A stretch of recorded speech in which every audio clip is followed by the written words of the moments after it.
नमस्कार। मैं उस देश की वासी हूँ जिस देश में गंगा बहती है। मैं उस देश की वासी हूँ जिस देश में अनेकों वीर सपूतों ने जन्म लिया। मैं उस देश की वासी हूँ जिस देश में जीजाबाई, लक्ष्मीबाई जैसी वीरांगनाएं हुई। मैं उस देश की वासी हूँ जिस देश में डाल डाल पर सोने की चिड़िया करती है बसेरा। मैं उस देश की वासी हूँ जिस देश में घी और दूध की नदियां बहा करती थी। मैं उस देश की वासी हूँ जिस देश में अनेकता में एकता ही इस देश की विशेषता है।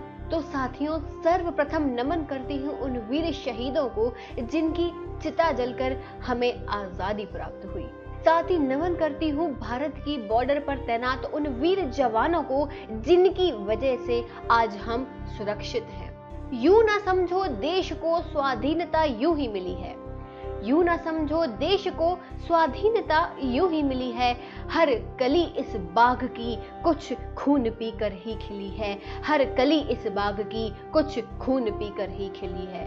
रक्त सौरभ रूप याजो, रक्त सौरभ रूप याजो रंग फूलों को मिला है। यह शहीदों के उबलते खून का ही सिलसिला है। यह शहीदों के उबलते खून का ही सिलसिला है।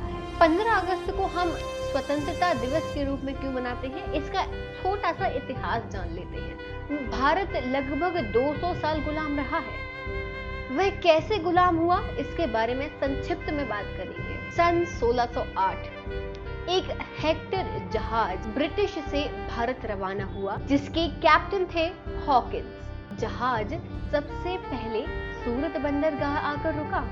सूरत उस वक्त भारत का सबसे प्रमुख व्यापारिक केंद्र था। ब्रिटिश ईस्ट इंडिया कंपनी के नाम पर व्यापार करने के लिए भारत आए थे। हॉकिंस राजदूत के तौर पर सूरत के बादशाह जहांगीर से मिला।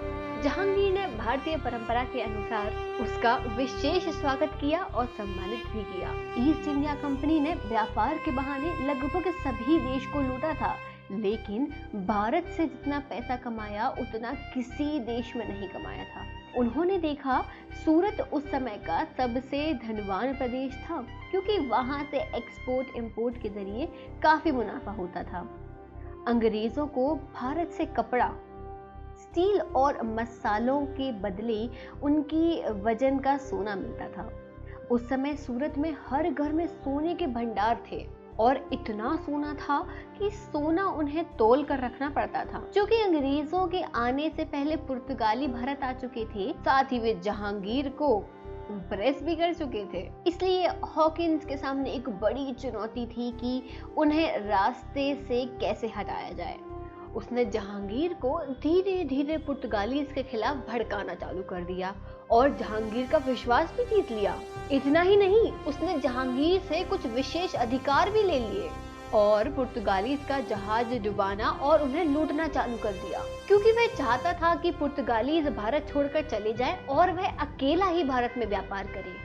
जहांगीर से हॉकिंस ने कारखाना बनाने की इजाजत भी ले ली। जहांगीर ने एक और गलती कर दी और इंग्लैंड के एक राजदूत को अपने दरबार में रहने की इजाजत दे दी। सर थॉमस रो 1615 में भारत आया। वह कूटनीति में बहुत तेज था। उसने अंग्रेजी भाषा में एक लेटर लिखा जिसमें वह भारत में व्यापार करने के लिए ट्रेड लाइसेंस चाहता था। उस समय ट्रेड शब्द का अर्थ लूटमार हुआ करता था।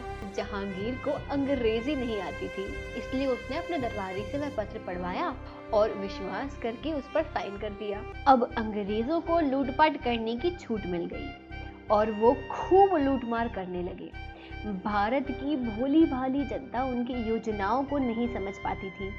अंग्रेजों ने 9 जहाज भर के सोना सूरत से लंदन भेजा।